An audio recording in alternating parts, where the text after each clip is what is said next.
Hey guys, Florian here, welcome to this video tutorial. So we're going to do a different format here and take a more slow approach.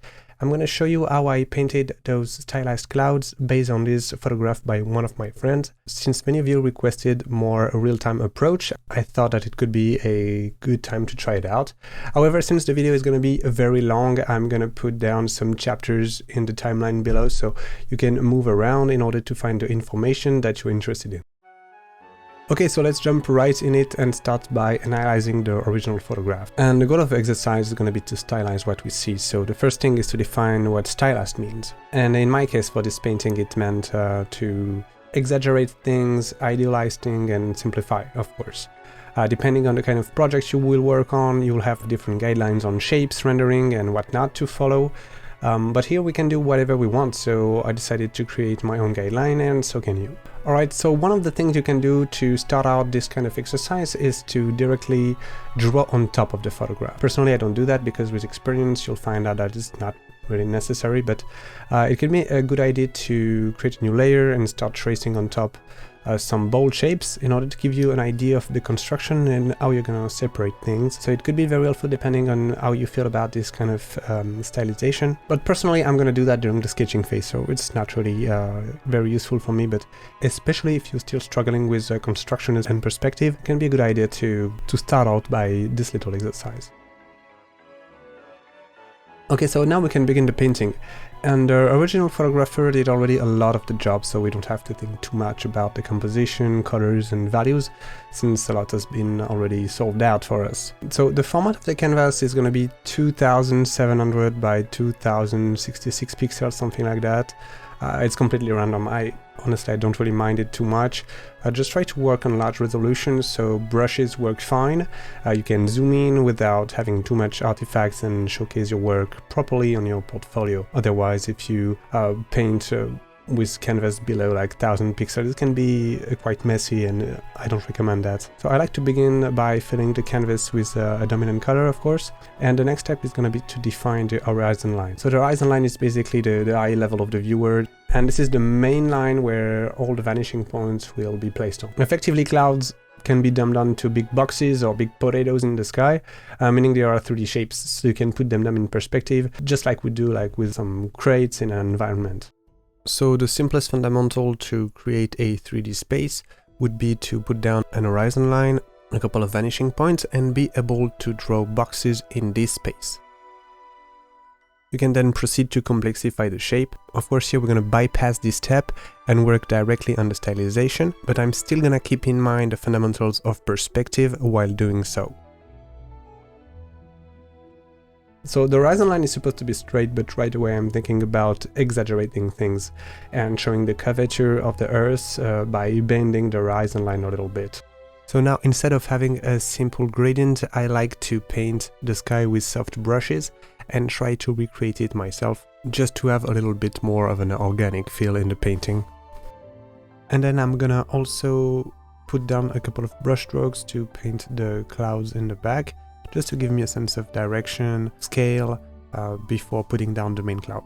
So now this is one of the most important steps, and I'm going to take the lasso tool and take my time to define the main shapes of the cloud, which is going to be the main subject of this painting. I'm going to take a look on the side at my reference and take a look at Photoshop and try to create a shape thanks to this lasso tool. Of course, I can refine it afterwards with the eraser and whatnot, so I don't really mind if it's not perfect at first.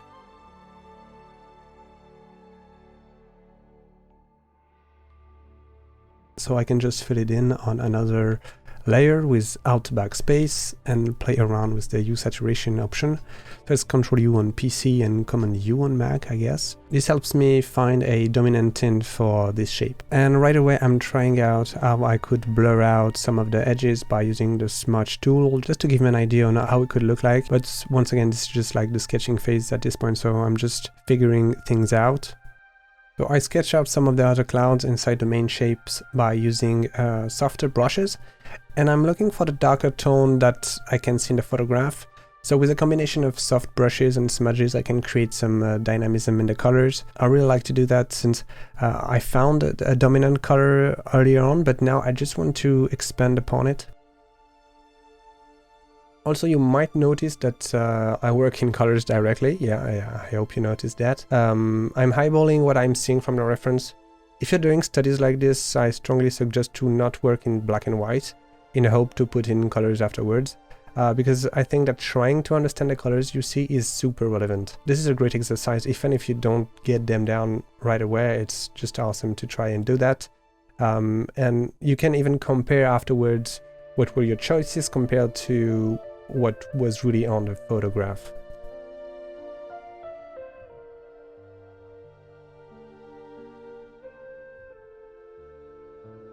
And as you can see, I lock the pixels of my layer so I can paint freely inside of it. And I don't have to be wary of getting out of bounds of my well-defined shapes, so I can just have large bold strokes with my stylus. Okay, so one other principle that I'm really thinking about is the flow of the shapes. You can notice that every line, every curve is kind of converging in a point on the right part. So this is a principle that I really like because it gives a sense of flow and dynamism in the shapes. I'm really trying to keep this converging point in mind when doing this painting. The most important part for this exercise is the interpretation of the shapes and lighting. The rendering doesn't matter really much. We'll talk about that just later on in the video. But focusing on this pinching point and the simplicity is really what matters most here. So material-wise, I'm using a Wacom Intuos. As you can see, there's a lot of wearing, and this tablet has been with me for a while. I really like it, and you absolutely don't need like top-tier material to do this kind of painting, even professionally. I tried out screen tablets, and they are pretty good also, but I find for my posture, it's often just a little bit better to stand straight, you know, and not bending over the screen. So yeah, I guess I like it. It's pretty accessible for anyone, so good material. I also use my essential brushes for environment, so you can check out the link in the description. It's basically a set of simple 22 brushes that you can use for any kind of paintings, and this is my go-to brushes for professional work. I use those for my contracts at Blizzard, Phoenix Lab, or Character Studio. Those are pretty neat and very simple, and there's a little tutorial attached with them, so you can understand how I use them and the simple principle of how to use brushes for painting environments.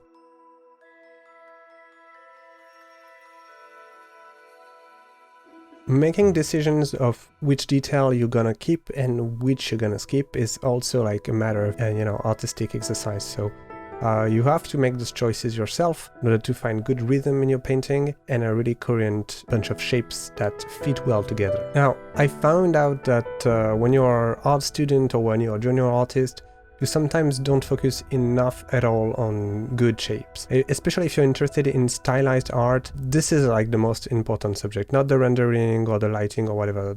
Shapes are what matters most. So take your time, and when I say take your time, I really mean it. Use the pen tool, use the eraser if needed, but refine the shapes until they are exactly how you want them. As you can see with the lock pixel function, you can really take your time to define correctly the shapes you want and then paint into it. And you'll see afterwards that I even come back and refine the original shape because I'm not totally satisfied with it.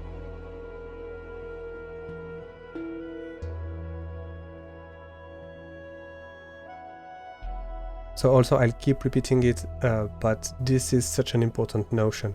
Small, medium and large applies to literally everything in your paintings. Your brush strokes, your shapes, the composition, everything can be dumbed down to small, medium and large. Even though we leave 90% of the details in this painting, you can see me trying to fit in smaller shapes. And this is really important. It's gonna help show scale and add rhythm and create a really pleasing image. So that's why I'm trying so hard to add those small clouds and simplify them and think about how they would wrap around my main cloud.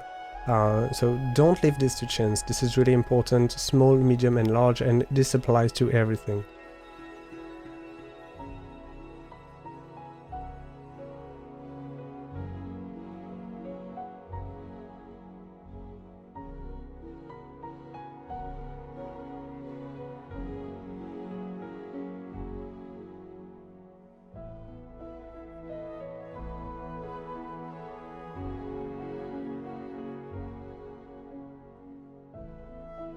Okay, now for the lighting, I'm gonna use a simple clipping mask that I will put on top of this main layer and put it in liner dodge mode. So with a combination of soft and grainy brushes, I can paint the light very easily. Now this part can be tricky, don't get me wrong. You have to understand where the light is coming from, and in our case we are doing another exaggeration once again and making a very bold statement. Remember, we are doing stylized work, so we are trying to make bold statements. So in my artistic interpretation, there is a harsh sunlight coming up from the top left of the image. And since this is in perspective, of course, you have to understand that the whole part on the left is occluding the light. That's why all our foreground will stay in the dark. Also, since then, everything felt kind of flat, because we only took the first step, which was to define the main shapes, find some dominant and color dynamism in it. But now, the lighting is really gonna create the 3D effect, as you can see. And this is where you have to understand how perspective works and how to place boxes and cylinders in a perspective grid, as well as understanding the basic principle of lighting. If you cannot do those simple steps, those simple exercises, which are place a box, create a light source, create a drop shadow, and work with 3 tones, which are light, mid-tones, and darker tones, what we are doing right now is gonna go probably above your head. So if you're not there yet, take your time and start with this simple exercise.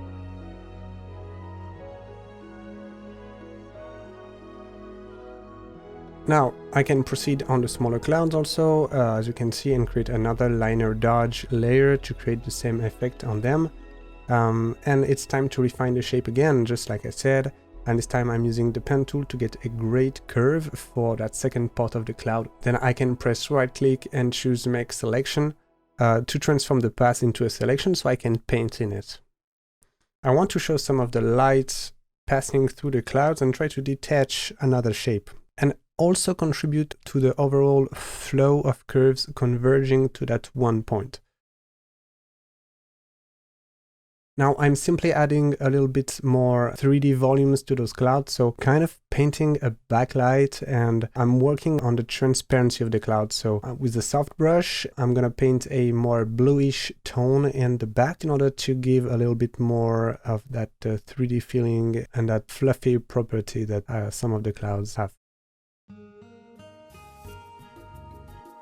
Okay, I just want to talk a little bit more about hedges. I've discovered this principle really late in my career, and this would have been such a time saver if I knew about it earlier.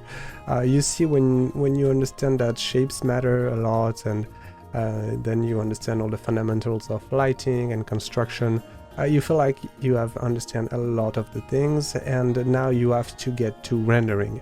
And to do good rendering, you have to be patient, and I'm super impatient, so I've never been that good at it. I really rather focus on creating cool concepts and don't spend too much time on them and make another one, you know.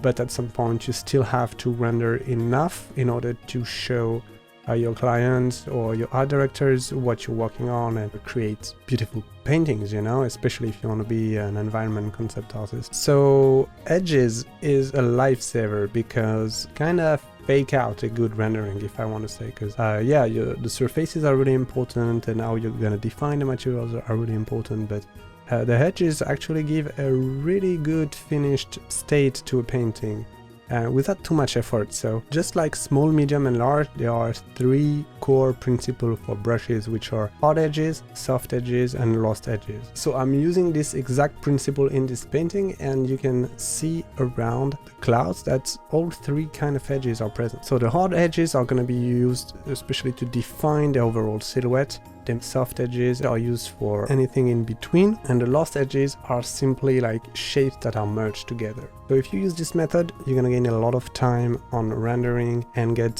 very interesting artistic feeling and a finishing state with your paintings. So far, the edges between the light and darker areas have been very thoroughly thought out. I'm using a grainy brush in order to give this kind of textured effect to this edge.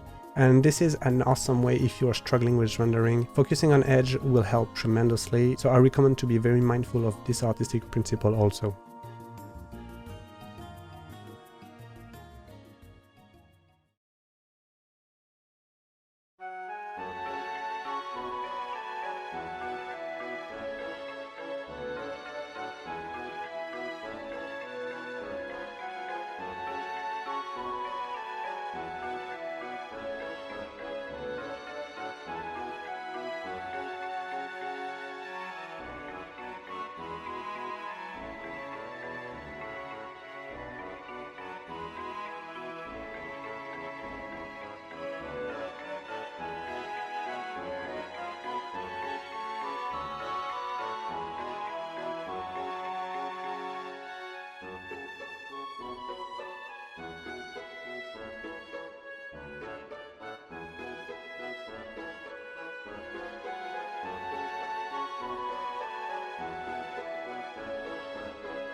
So now that the clouds are mostly done, I just want to tackle a little bit the floor level, and I'm gonna try and use the same principle of flowing curves towards one point and paint some more curves that goes in the same direction. So as you can see, I'm using a lot of the lasso tool because this is such a tremendous way to be really in control of your shapes. Same goes with the pen tool, so if you are not familiar with this kind of tool, I really recommend to try and use them. Also, to give you a little bit of context, this is a painting done for the Plein Air Pro Challenge.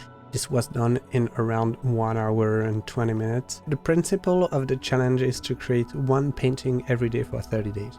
So we're halfway through, and this is really a tough challenge, but I'll definitely make a whole video about it and show you every painting that I did, all the techniques that I use and tried out, all the failures of course. But studying plein air, if you're interested in environment, is an awesome way to progress. Whether you are a junior artist or senior artist, I had awesome gigs during my career so far, and I'm still doing those because you cannot stop growing. You always have things that you don't fully control, you don't fully understand, and doing this kind of stuff is just an awesome way to progress. So if you are an art student or a junior artist and feel like you're having trouble getting your first job, I recommend participating in some art challenges, since this is a perfect way to make connections and get some visibility, try new things and grow. I'd speak more about it in another video, but doing art challenges actually kickstarted my own career. And I'll keep recommending it to my own students, honestly, since it has also helped a lot of my fellow artist friends achieving their goal. I think that when you're looking to make it in this industry, there are a lot of components you need to be aware of. And yes, having great artistic skill is a given, and it will of course land you gigs, but this takes time, and that's why being able to sell yourself, I think, is also an important skill. That's why having a proper portfolio and be a little active on social media can definitely boost your profile and help you getting noticed by recruiters that would otherwise not have found you. So even if you're only beginning your journey in concept art, character design or illustration, create a profile, start posting, because it takes a long time also to get some traction on social media. So if you happen to have classmates or artist friends, make connections, encourage each others, because having your friends around you be successful will always be much better than the opposite. You see, I'm part of a multitude of artist communities, and we are very often vouch for each other's to recruiters or share each other's work. It benefits everyone to have this kind of positive environment. Alright, I've been rambling a little bit too much. For the next part of the video, there's going to be around 5 minutes of more rendering, so if you're interested to see what I'm doing, you can check it out, but otherwise you can just skip to the last chapter.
Okay, so I'm almost done with the painting now. Like I said, I only spend like an hour and a half each day to do this kind of painting, so I don't really have much time. I can see that I could refine a lot more some of the shapes, especially in the bottom part, but the final touch that I'm trying to add here are some bounce lights, which are simply the light of the grass bouncing up to the clouds, and this gives a pretty interesting mix of colors between the two spaces. So I simply used a soft brush and color picked the green, made it a little bit lighter of course, and just spread it out a bit on the bottom surface of the cloud. Anyway, the painting is coming to an end, and I really hope you enjoy this format. Of course, this is very different from the other videos because this is much longer, but hopefully you can grab some pretty interesting knowledge out of this. If you have any questions or remarks, please feel free to leave a comment and share the video freely around you. If you're interested in more stylized work, you can check out this video where I talk about some of the Crash Bandicoot 4 designs that I did when I was working for Toys for Bob. Anyway, I hope you enjoy, and I'll see you in the next video. Cheers!